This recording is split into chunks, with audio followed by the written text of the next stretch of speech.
আসসালামু আলাইকুম, আপনারা সবাই ভালো আছেন? তো আজকে বৃষ্টির দিন, যে বাইরে বৃষ্টি হচ্ছে, পরশু দিন থেকে বৃষ্টি, রাত্রে এখনো বৃষ্টি।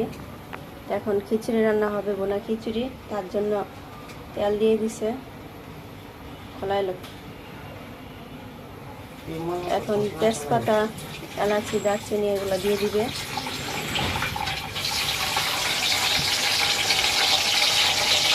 দিয়ে দিচ্ছে